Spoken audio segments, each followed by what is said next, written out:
Donc, on récapitule. Là, nous avons un arc-en-ciel au Canada. Donc, on est pratiquement au centre de la Terre plane. Donc, on est au centre du disque. Donc, forcément, l'arc-en-ciel est beaucoup plus haut en altitude et il est beaucoup plus... en tout cas, il a une épaisseur qui sera beaucoup plus large que si on observe un arc-en-ciel plus ou moins à l'extrémité de cette Terre plane, d'accord, à l'extrémité de ce disque. Donc, là, nous avons un arc-en-ciel au Canada. Et donc, du coup, maintenant, on va passer à un arc-en-ciel qui sera en Australie. Vous avez vu la différence ? T'es mal la différence. T'es mal la différence, gros. Eh ouais. Et ensuite, nous allons avoir un arc-en-ciel qui sera en Antarctique. Voilà. Et vous savez pourquoi on l'observe de moins en moins haut et de plus en plus large sur les côtés, avec une épaisseur beaucoup plus fine, parce que tu t'éloignes sur ce plan. Tu t'éloignes du centre. C'est pas compliqué, tu t'éloignes du centre. Et comme le dôme, il est voûté, il a un point culminant qui est beaucoup plus haut au centre par rapport aux extrémités, parce qu'il retombe, c'est une voûte. Vous comprenez ? Donc en fait, au fur et à mesure que tu t'éloignes de ce plan plat, forcément, tu prends de la distance avec ce point culminant de ce dôme qui est au centre, et forcément, tu commences à aller vers le dôme qui est en train de retomber jusqu'à l'Antarctique. Tu arrives vers la fin du dôme. Tu comprends ? Et le dôme retombe, c'est voûté. Est-ce que vous savez ce que c'est une voûte ? Les gars, c'est très simple. Franchement, c'est très simple à comprendre. Je veux dire, il y a que des crétins qui ne veulent pas voir. D'accord ? C'est tout. C'est pas méchant ce que je vous dis, les gars. C'est pas méchant, je vous adore, je vous aime tous bien, les gars. Mais à un moment donné, il y a que les crétins qui veulent pas voir. Je suis désolé. Putain, vous le voyez bien quand même que là, il y a, au niveau des arcs-en-ciel, vous le voyez bien que c'est une preuve irréfutable du dôme. C'est une preuve irréfutable. Tu ne peux rien dire d'autre. D'accord ? Tu ne peux rien dire d'autre. C'est inévitable.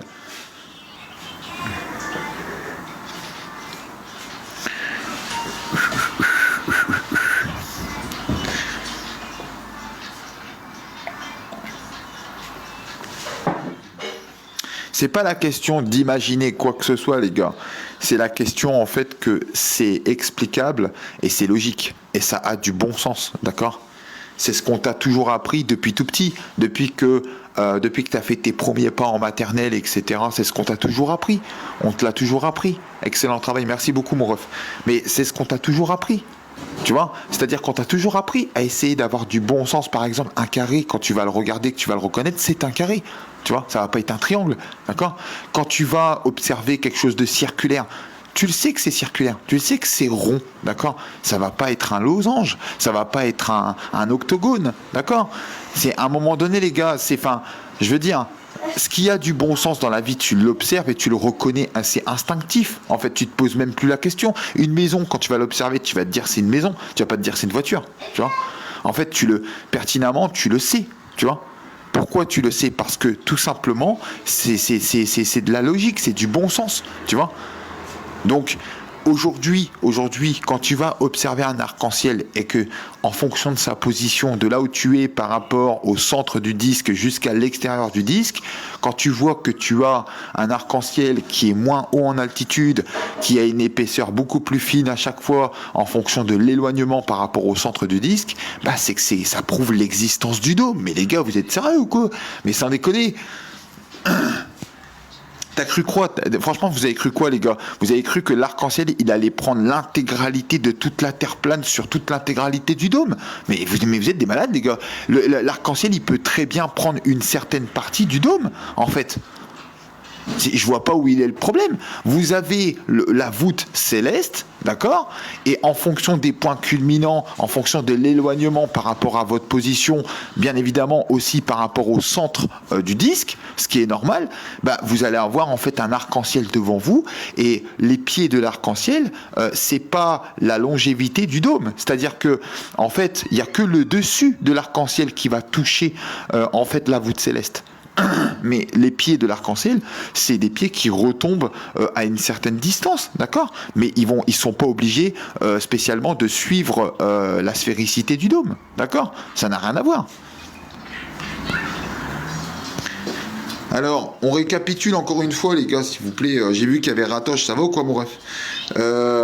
Les gars, on récapitule encore une fois. Franchement, les mecs, regardez. Là, on observe un arc-en-ciel qui est au Canada, les gars. Au Canada. Vous savez où c'est le Canada ou pas, les gars? Est-ce que vous savez où c'est le Canada? Je pense que ouais, vous savez où c'est le Canada. Tout le monde sait où c'est le Canada. Bon, ok. Là, donc, on est au Canada. On observe un arc-en-ciel devant nous, comme ça, là, tout de suite maintenant, au Canada.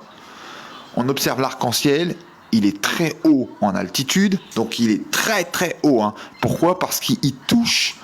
En fait, donc là où il y a le point le plus culminant de l'arc-en-ciel, il touche le point culminant du dôme. Là où c'est l'altitude le plus haut possible au niveau du dôme. D'accord? Par contre, quand l'arc-en-ciel va retomber au niveau de sa sphéricité sur les côtés, il retombe pas spécialement le long du dôme. D'accord? Il va retomber en fait de manière à retomber simplement sur Terre comme ça, d'accord? Alors je vous ferai directement un schéma pour que vous compreniez mieux, etc. Mais c'est très simple à comprendre, encore une fois. Là, donc vous avez un arc-en-ciel qui touche le point culminant du dôme, donc le point le plus haut, d'accord?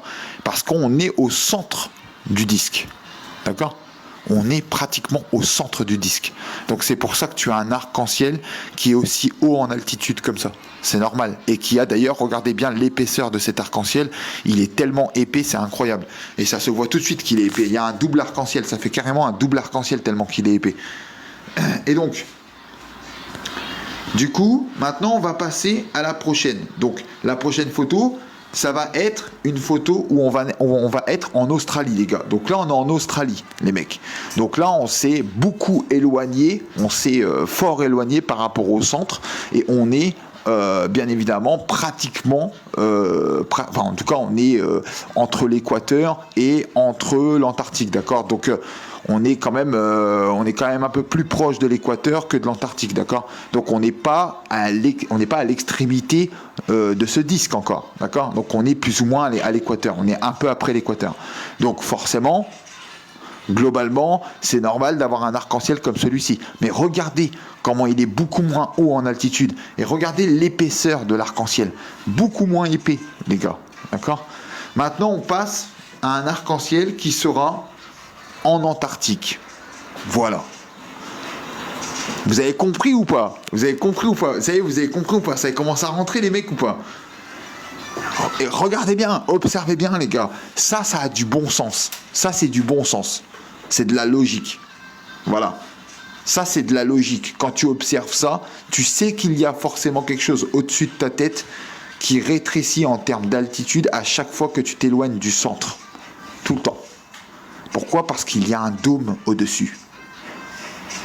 Quand tu as une voûte, forcément, la voûte, elle retombe au bout d'un moment. Donc, au niveau de la sphéricité sur les côtés de cette voûte, ça retombe plus loin.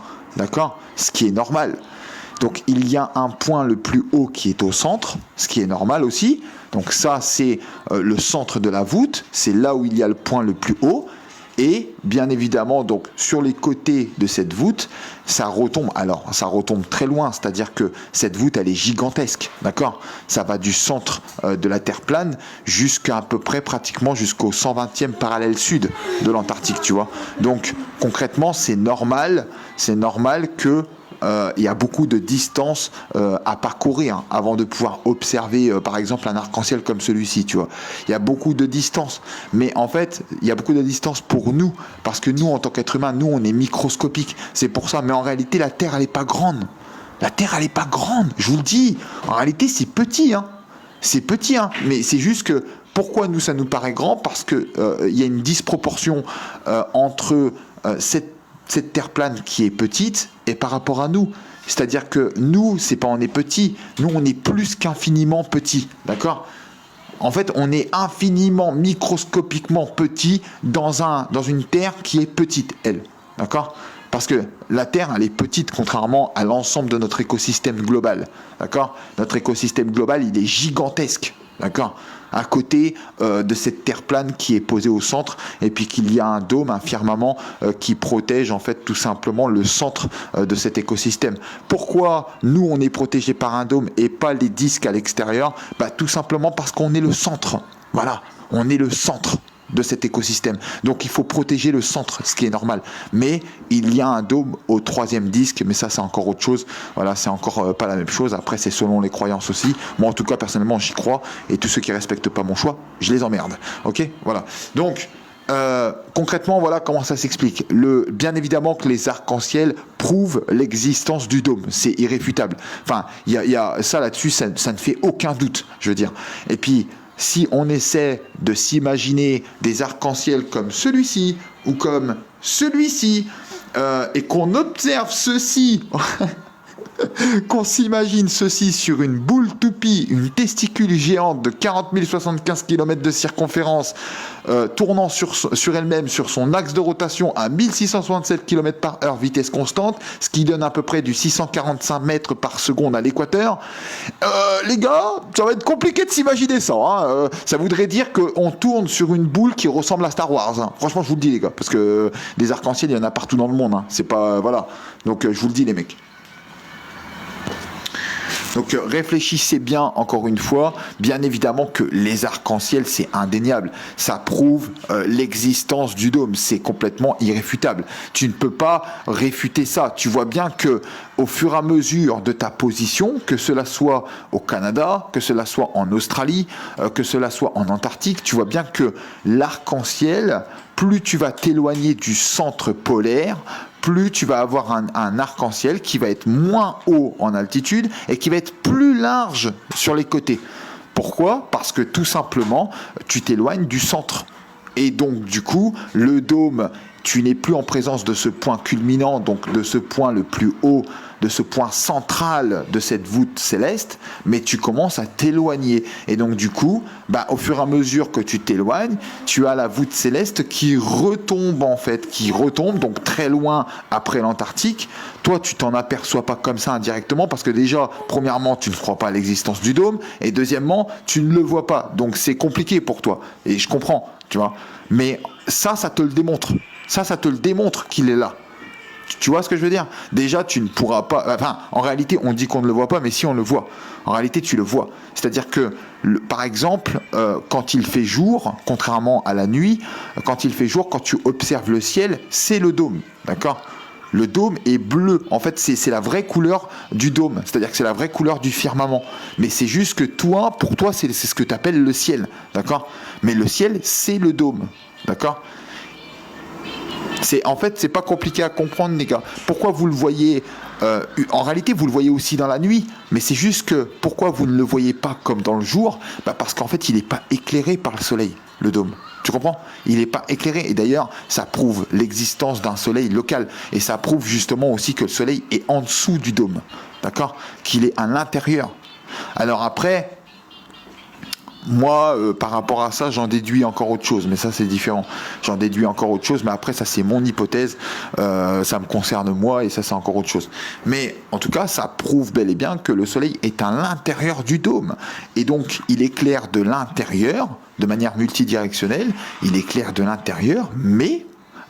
c'est pour ça que tu le vois, que tu vois la couleur bleutée de ce dôme quand tu es en pleine journée, parce que c'est grâce à la lumière du soleil. Sans la lumière du soleil, tu te retrouves donc dans la nuit, et donc tu le vois quand même. En fait, le dôme est toujours là, c'est juste que tu ne vois plus sa couleur bleutée, parce que tu n'as plus cette lumière pour diffuser sur le dôme. Tu n'as plus cette lumière pour pouvoir diffuser donc la lumière sur le dôme, et de manière à voir apparaître la couleur du dôme, d'accord ? Voilà. Bien sûr que le dôme il est opaque. Bien sûr qu'il est opaque. Mais bien sûr, tout à fait. Le dôme il est opaque. Bien sûr. Il est opaque le dôme. En tout cas, sa retranscription, si on peut dire, parce que moi j'appelle ça comme ça, les gars, m'en voulez pas, hein, sérieux, m'en voulez pas. Puis de toute façon, même si vous m'en voulez, je m'en fiche. Mais juste, les gars, je vais vous dire un truc. Bien sûr que le dôme il est opaque, d'accord, c'est évident. Enfin, je veux dire, quand tu observes la couleur bleutée du ciel, tu vois bien que c'est une couleur que tu observes. Tu vois bien que la couleur, elle est présente. Tu n'observes pas quelque chose de translucide, d'accord? Tu vois bien que tu observes vraiment une couleur opaque. Bien sûr que la couleur du dôme, elle est opaque. C'est évident.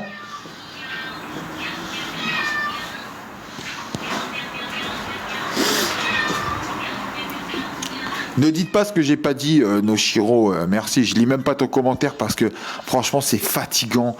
Les gens comme vous, les gars, c'est fatigant. D'accord, qui toujours les mêmes personnes qui insinuent des choses. Je sais encore ce que je dis et je te rassure, mon ref, t'inquiète pas, j'ai pas dit ce que tu viens de dire. Loin de là.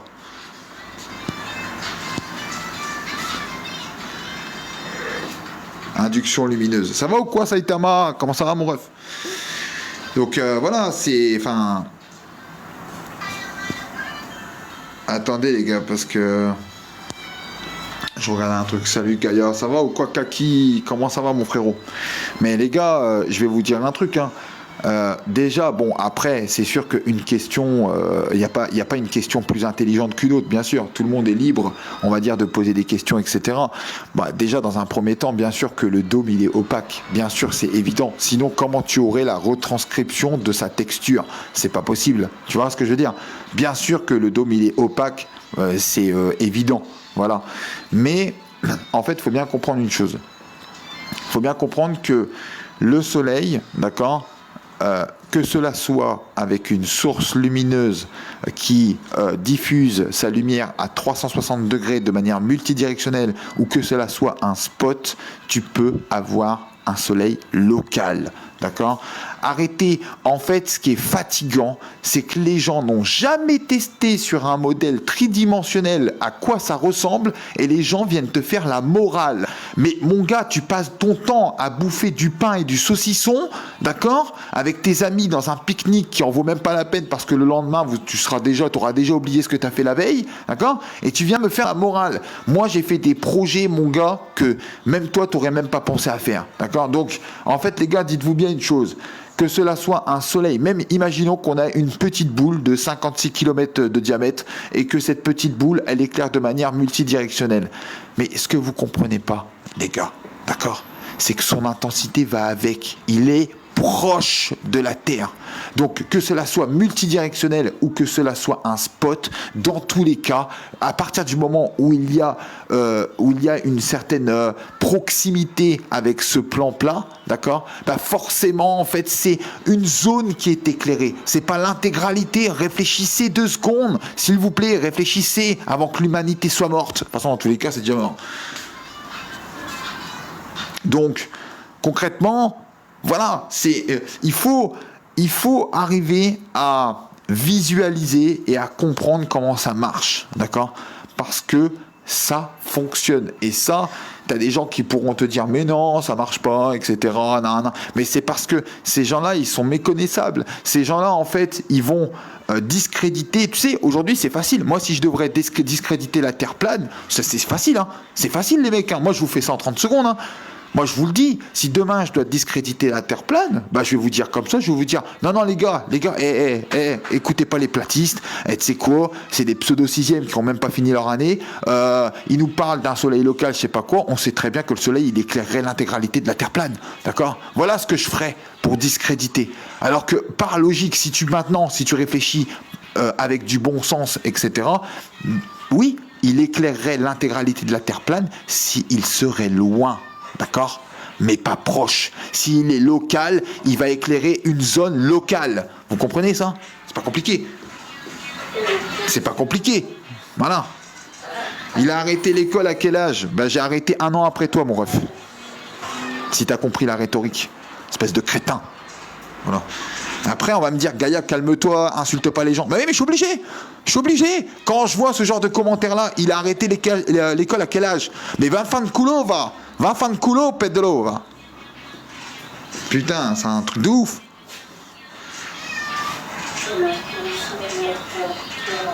Il n'y a pas de coucher de soleil. Le soleil ne se couche pas. C'est toi qui le perçois comme ça. Parce que c'est ta propre perception des choses. Attendez les gars, juste 2 secondes.